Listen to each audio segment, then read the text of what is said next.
Hello. Hello. बोला शिवराव, बोला. काय चाललं तुमचं? काय नाही, आता कामावर आलो बघा. सध्या आता आराम चालू आहे. आता चहा पाणी घेतला. बोला.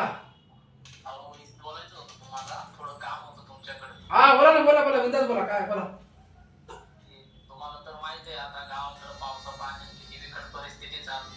हा हो ना यार, हो लय पाऊस चालू आहे. हा तर माझं म्हणणं असं होतं, थोडी आजचं नाही तर 2-3 हजार रुपये भेटले असते तर नाही म्हणजे माझ्याकडे तर मी लगेच वापस देऊन टाकतो तुमचे.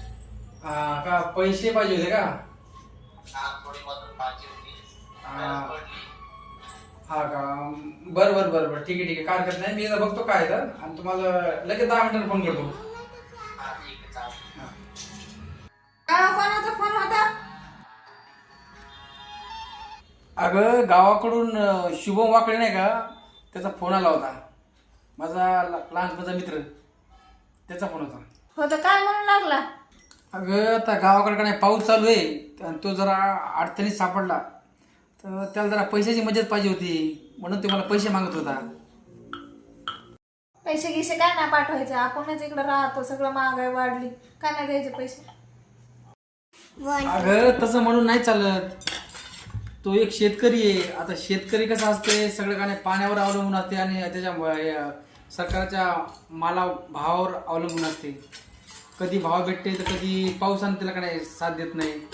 तो गोष्ट एक विसरली. ज्यावेळेस का नाही करोना आलता ना, त्यावेळेस आपण गावाकडे गेलो होतो, तर त्यानं आपल्याला 2 ते 3 महिने त्याच्या शेतामध्ये ठेवलं होतं, न कोणती पर्वा करता की नाही बा हा शहरातून आला काय आला, त्यानं कुठलीच पर्वा नाही केली.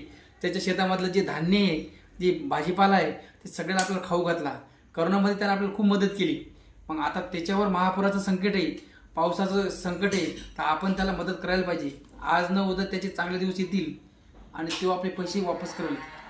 काय करायचं तर पहा तुमचं तुम्ही.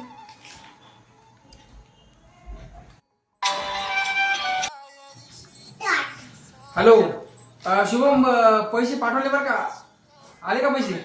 हा, पैसे आले का? हा, आले बरं का. चालते, काय हरकत नाही, काय हरकत नाही. थँक्यू बरं का भाऊ. अरे ओके ओके, काय हरकत नाही, काय हरकत नाही.